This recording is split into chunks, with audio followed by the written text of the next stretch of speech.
Welcome to T3। आज हम JEE advance के मैथ्स पेपर 1 में पूछा गया क्वेश्चन को डिस्कस करेंगे और एक्सप्लेन करेंगे सॉल्यूशन के साथ। यह क्वेश्चन में मल्टीपल करेक्ट आंसर है। अब आते हैं क्वेश्चन पर। इस क्वेश्चन में S जो है वो क्यूब का रिफ्लेक्शन है with respect to plane r vector is equal to minus t plus p i cap plus t j cap plus 1 plus p k cap, where t जो है टी एंड पी जो है वो real parameters है और आई जे के जो है वो वेक्टर यूनिट वेक्टर्स है along the positive coordinates of axis. यानी कि आई कैप जो है वो प्लस एक्स एक्सिस बता रहा है, वाई जे जो है वो प्लस वाई एक्सिस बता रहा है और के जो है वो प्लस जेड एक्सिस बता रहा है। यहाँ पे बता रहा है कि if the position vector of Q and S R, यानी कि क्यू का पोजीशन वेक्टर दिया हुआ है और एस का पोजीशन वेक्टर दिया हुआ है। क्यू का कोई पोजीशन वेक्टर दिया हुआ है 10 आई के प्लस 15 जे के प्लस 20 जेड के। यहाँ से हमको ये पता चलता है कि क्यू जो है उसका कोऑर्डिनेट्स 10, 15, 20 है और एस का पोजीशन वेक्टर दिया हुआ है अल्फा आई के प्लस बीटा जे के प्लस गामा के कैप। यहाँ से हमको एस का पॉइंट्स मिल गया alpha comma beta comma gamma है। देन हम लोग को निकालना है कि इन सब में से ये जो चार ऑप्शन दिए उसमें कौन कौन सा सही है। सोल्यूशन से पहले आप वीडियो पॉज करके एक बार इस क्वेश्चन को ट्राई कर लें। ट्राई कर लिए हैं तो अब सॉल्यूशन पर आते हैं। तो इस सबसे पहले हम लोग इक्वेशन ऑफ प्लेन्स निकालेंगे, ठीक है। यानी कि इस प्लेन को हम लोग मॉडिफाई करेंगे, फिर से इसको रीअरेंज करेंगे। तो फिर इसको पहला जो प्लेन्स है आर है कि r vector is equal to minus t plus p i cap plus t j cap plus 1 plus p k cap दिया हुआ है। तो इसको रिफॉर्म करेंगे। रिफॉर्म करने के बाद इसको अरेंज करेंगे। टी को कॉमन लेंगे, पी को कॉमन लेंगे।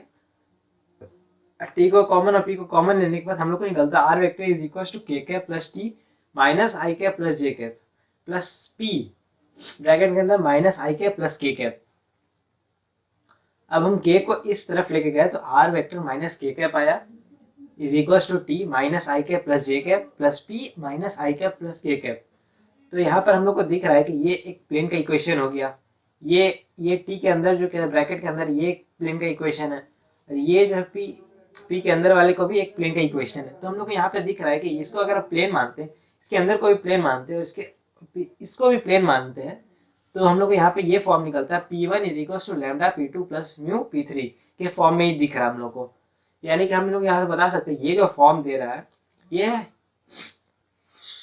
Equation of families of planes है। यानी कि हम लोग फैमिली ऑफ प्लेन का इक्वेशन कैसे लिखते हैं, P1 is equal to lambda P2 plus mu P3। वही चीज यहाँ पर कही है फॉर्म दिख रहा है। तो यहाँ से हम लोग P1 is equal to r vector minus k किए हैं, P2 जो है minus i plus j cap है एंड P3 जो है minus i plus k cap है। अब उसके बाद हम लोग स्टैंडर्ड फॉर्म निकालेंगे प्लेन का, ठीक है। प्लेन का हम लोग इक्वेशन प्लेन ऑफ इक्वेशन निकालेंगे जो कि स्टैंडर्ड फॉर्म में होगा। तब जो हम लोग को फैमिली ऑफ प्लेन्स दिया हुआ था उससे हम लोग प्लेन का इक्वेशन निकालेंगे स्टैंडर्ड फॉर्म में। तो उसके लिए क्या करना पड़ेगा, हम लोग को स्केलर ट्रिपल प्रोडक्ट करना पड़ेगा। यानी कि P1 P2 P3 का स्केलर ट्रिपल प्रोडक्ट जो होगा वो 0 होना चाहिए। उसके जगह पे आप P1 P2 P3 का वैल्यू लिखा, मतलब इक्वेशन लिखे जो कि आर वेक्टर माइनस के आई के कैप है, P2 आ गया minus i plus j cap है और P3 जो हो गया वो minus i plus k cap है।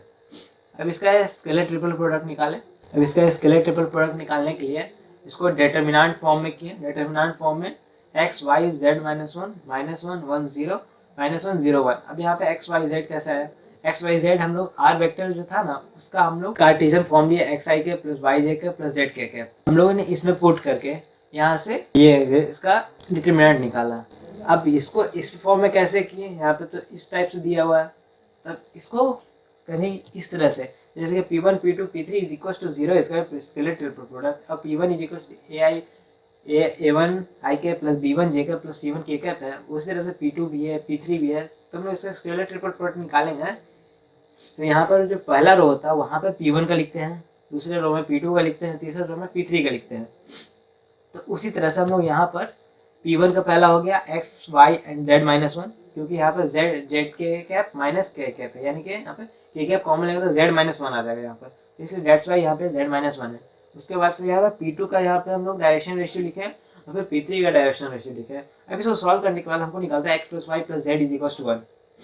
ये जो आया ये हम लोग का इक्वेशन ऑफ प्लेन निकल गया। अब उसके बाद हम लोग को दिया हुआ है कि नाउ क्यू हम लोग को पॉइंट्स दिया हुआ है 10, 15, 20 है एंड एस हम लोग को दिया हुआ है अल्फा, बीटा, डेल्टा, गामा दिया हुआ है।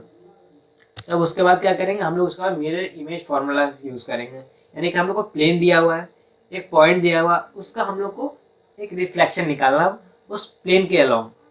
यानी कि हम लोग का जो रेफरेंस है यहाँ पे प्लेन है और एक क्यू पॉइंट है, उसका हम लोग को रिफ्लेक्शन निकालना है उस प्लेन के अपोजिट साइड में। तो उसके लिए हम लोग क्या किए, मिरर इमेज फार्मूला यूज किए, x minus x1 by A is equal Y minus Y one by B is equal z minus z1 by C is equal to minus two bracket के अंदर ax1 plus by1 plus cz1 plus d by A square plus B square plus C square. और यहाँ पे A B C जो है वो direction ratio है किसका, प्लेन का। और ये जो ब्रैकेट के अंदर है ये प्लेन का इक्वेशन दिया हुआ है, जिसमें जो प्लेन की इक्वेशन में क्यू पॉइंट रखा हुआ और x1 y1 z1 जो है वो क्यू पॉइंट है, पॉइंट क्यू का डायरेक्शन रेशियो है।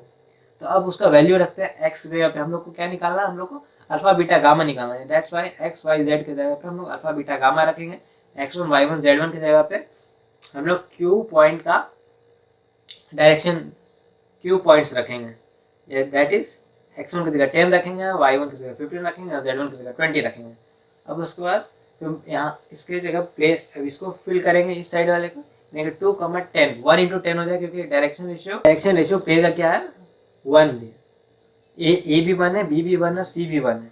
That's why 1 into 10 plus 1 into 15 plus 1 into 20 minus 1, क्योंकि यहाँ पे हम लोग को यहाँ पे 1 आया था, हम लोग को यहाँ पे डी 1 है। दैट्स वाई यहाँ पर d is equals to minus 1 हो गया by A square plus B square plus C square is equals to 3, because 1 square plus 1 square that is 3 होता है। तो उसके बाद उसको रीअरेंज करने के बाद हम लोग को निकलता है alpha minus 10 is equals to beta minus 15 is equals to gamma minus 20 is equals to minus 88/3 हम लोग को निकला। अब यहाँ से हम लोग अल्फा निकाल लेंगे, बीटा निकाल लेंगे, गामा निकाल लेंगे, जो कि आएगा alpha is equals to minus 58/3, beta is equals to minus 43/3 and gamma is equals to minus 28/3।